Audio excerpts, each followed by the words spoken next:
welcome back to Lovely Cooks Delicious Eats. Today I'm going to be making a beef bone soup using beef marrow. That's also really good for your digestive system.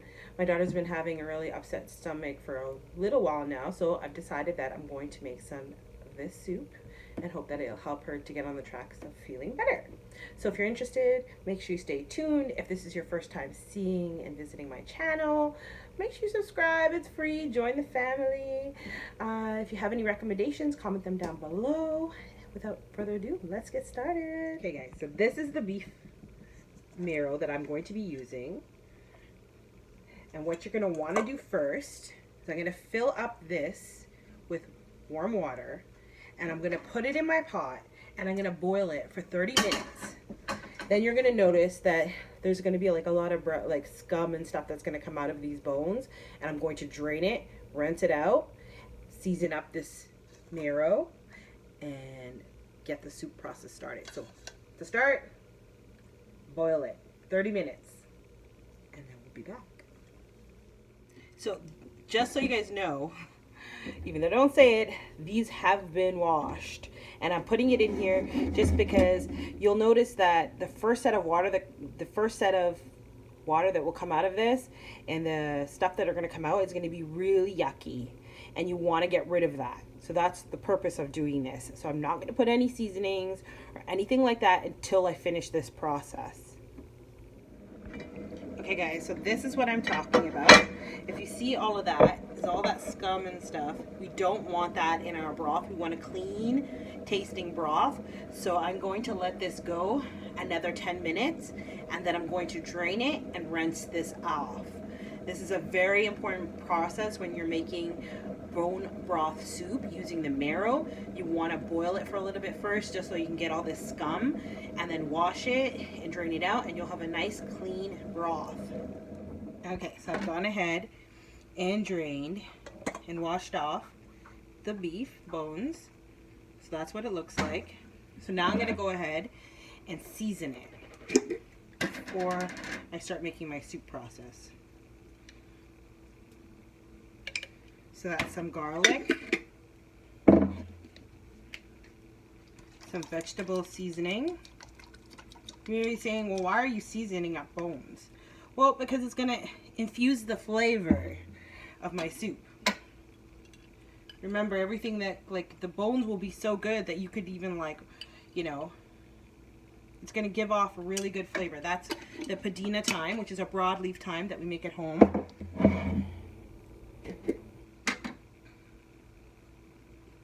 And then we're going to go in with a couple of tablespoons of green seasoning. Not too much because we don't want to overpower it. To that I'm also going to add my vegetable blend.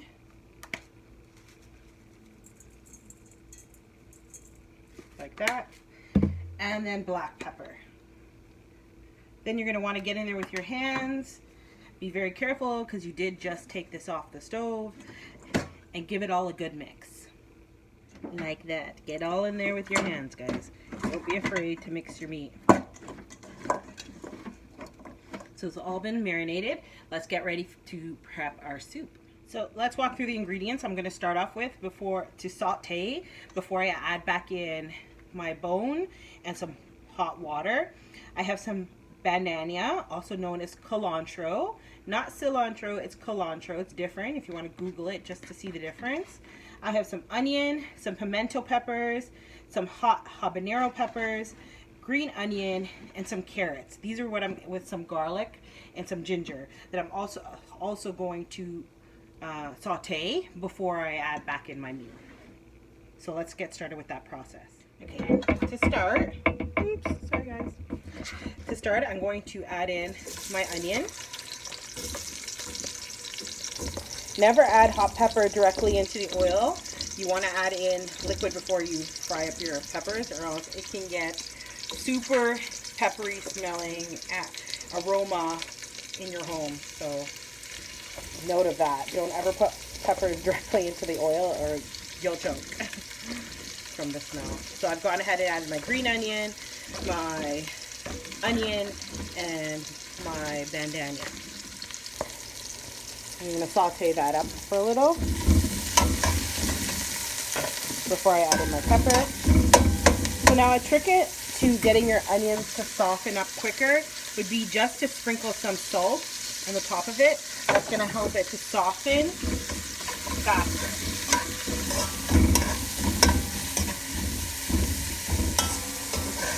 Now I don't want them to go brown. I just want it to kind of turn a little translucent. And then I'm going to go in with my garlic.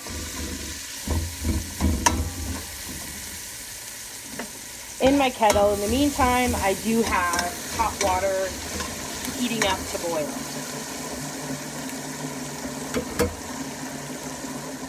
Okay, so that's the right consistency, and the color, you can see it's kind of starting to change color. So I'm going to go in with my garlic, and at this time I'm going to go in and add the remainder of the carrots and pepper.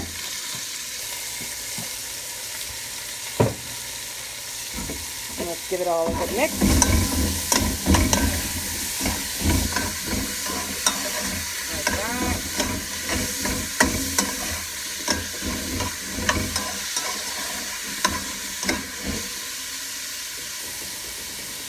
I'm going to add in some liquid at this time, which is my ginger, because the bottle was almost done.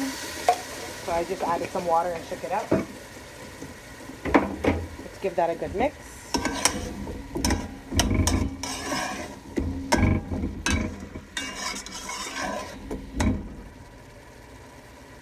And at this time, I'm going to go ahead and add back in my bones.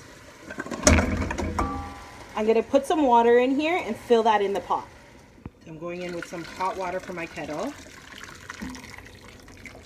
Just enough to cover up the bones. Give it a good mix. Now you can, this is going to take a while. This is going to take, if you have, like, it's going to take at least like 3 hours longer if you can. And I'm going to let this boil. I am in the end going to add, in the last hour, I'm going to add in potatoes because I'm going to remove the bones and I'm going to puree the soup mix in the end. This is what we're working with. We're going to cover it and you're going to want to just let it boil. If you see that your water is going down, you're going to want to continue to add back water because in order to get all the benefits from the bones, you want to let it boil. So don't turn your back on your pot. You want to cover it with a lid and let it boil. I'll let it go for an hour and then I'll come back in and check in with you guys to show you what I'm working with. Hey guys, so this is 1 hour in. As you can see, it's boiling up nicely. I don't at this time need to add any water. So this, if you guys have, I just wanted to add also, if you guys have celery, you can definitely add to this. If you had fresh pumpkin or even frozen pumpkin, you could have added to this as well. But I don't have those things at home and I want to make, if I had celery I would have, but the pumpkin I wouldn't have added because I want it to be a light soup for her stomach. So definitely this is a broth. You can change it up. You can add noodles. You can add whatever you so like. But because it's for her to soothe her stomach, I just want it to be a nice clean broth. So I just thought I would add that in here as well because I'm sure people are wondering. Guys, so this is 2 hours. As you can see, the broth has gone down. In this bowl, just because it's been 2 hours of boiling, I'm going to add back a little bit of garlic and some onion. And I have my potato soaking in water. So at this time, I'm going to put that in there. And I also have a Lipton vegetable soup mix that I'm going to add to this for additional flavor. You're going to want to give that all a good mix because I'm not adding Buon cube. That's why I'm adding this vegetable mix to it. And I'm going to give it a good mix. Everything's been mixed in. I do have my heat to a medium, so I'm going to let that all come back up to a boil. So that oil, that residue that you were seeing on the top, I've just skimmed off and I put it in a container. I have it in my freezer because the oil will turn into a solid, and then I can skim that off, and then the broth that also went with it I can put back in the soup. But as you can see, I've added in some green beans. The potatoes are there still boiling. And I'm going to add some corn to it that I had in my freezer. I'm going to slice up and I'm going to put in there as well. So it is coming up to the 3 hour mark. This looks good. It smells really nice. So as you can see, it's a nice color now. This fat here I can skim off if I wanted to, but I got majority of it off, so I'm okay with that little bit. Hey guys, so these are the bones. I've removed it along with some of the potato because I don't want to puree everything. As you can see in the pot, I've left some broth and the beans and the carrots. All this is going to be pureed. I've removed all the bones. You want to make sure you double check that you're not blending up any of the bones. That could be really dangerous. The hand blender, then I'm just going to go in being very careful and just going like that through the soup just so that I can puree. So this is what it's looking like after it's being blended together. It does have a greenish tone to it because I did add green beans to the very end, just canned green beans, just for the extra protein, and it tastes good. So now I'm gonna go in and add back, because I did remove some of the potatoes, but I still want a little bit because she does like potatoes. So I'm just gonna go back and put those in there. But that's predominantly it, guys.